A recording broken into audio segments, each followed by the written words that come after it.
حضور نے فرمایا تھا، جس کا مفہوم ہے کہ ایک زمانہ ایسا آئے گا جب میری سنتوں کو ذبح کیا جا رہا ہوگا، تو اس زمانے میں جو میری ایک مٹی ہوئی سنت کو زندہ کرے گا، اللہ اسے 100 شہیدوں کا ثواب عطا فرمائیں گے۔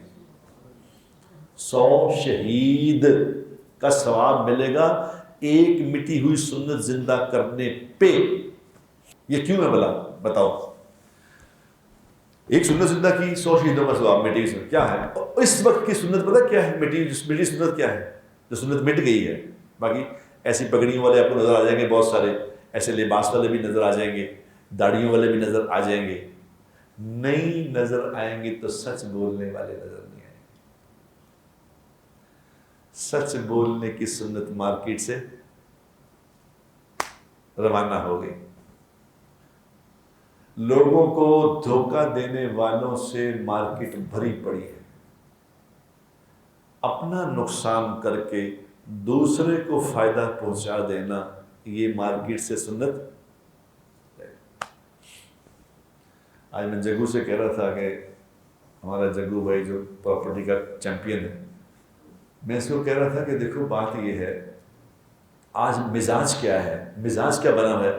مزاج یہ بنا ہوا ہے کہ وہ پراپرٹی خرید دو جیڑا بندہ پھنسے ہے، کوئی ضرورت مند ڈھونڈو، اس کو ضرورت ہے، اس کی پراپرٹی خریدنی ہے، وہ سستی ملے گی کیونکہ ضرورت ہے اس کو۔ جبکہ ہم جو مسلمان تھے، جو سچ مچ کے مسلمان تھے، وہ کیسے تھے؟ ایک آدمی بازار میں آیا گھوڑا بیچنے کے لیے، گھوڑا بیچنے کے لیے تو خریدار آیا، اس نے کہا جی کتنے کا؟ اس نے کہا جی 400 دینار کا، یا جو بھی اس کی قیمت ہے، تو 400 کا۔ تو اس نے کہا 400 کا گھوڑا؟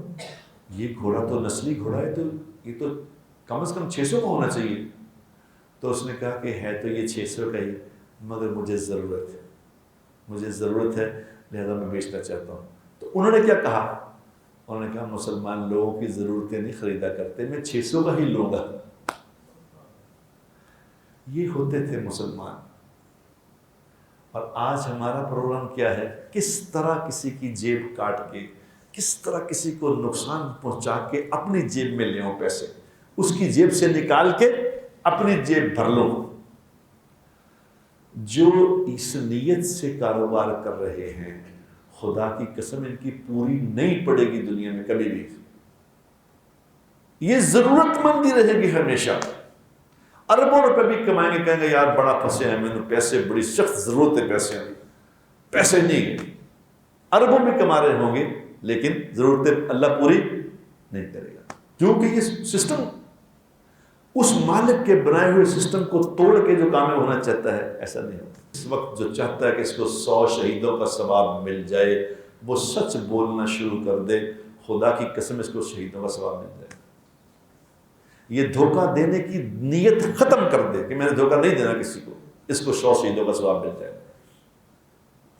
یہ لوگوں سے مال وصول کرنے کی نیت ختم کر کے لوگوں کو نقصان پہنچانے کی نیت ختم کر دے، لوگوں کو نفع پہنچانے کی نیت کر دے، اللہ اپنے خزانوں سے اس کے خزانے بھرے رکھے گا خدا کی قسم۔ یہ ہمیں دھوکہ لگ رہا ہے لوگوں کا مال اکٹھا کر کے۔ یہ جو رشوتیں لے رہے ہوتے ہیں بیچارے، رشوت لے کے جو مال اکٹھا کر رہے ہوتے ہیں، خدا کی قسم وہی اولاد جس کے لیے وہ اکٹھا کر رہے تھے، انہی اولادوں سے اللہ ذلیل کراتا ہے۔ وہی اولادیں باپوں کو قتل کرتی ہیں، جن کے لیے فراڈ کر کے پیسہ کمایا تھا، وہی اولاد کھڑی رہتی ہے باپ کے سامنے کہ بکواس بند کر باپ۔ یہ سسٹم ہے اللہ کا۔ لیکن ہمارا معاملہ کیا ہے؟ ہم سمجھ نہیں رہے اس بات کو، دیکھ رہے ہیں روزانہ دیکھ رہے ہیں، اپنے سامنے دیکھ رہے ہیں کہ اس کا الزام کیا ہوا، اس کا انجام کیا ہوا، اس کا انجام کیا ہوا، پھر اسی کے پیچھے بھاگ رہے ہیں، پھر وہی کر رہے ہیں۔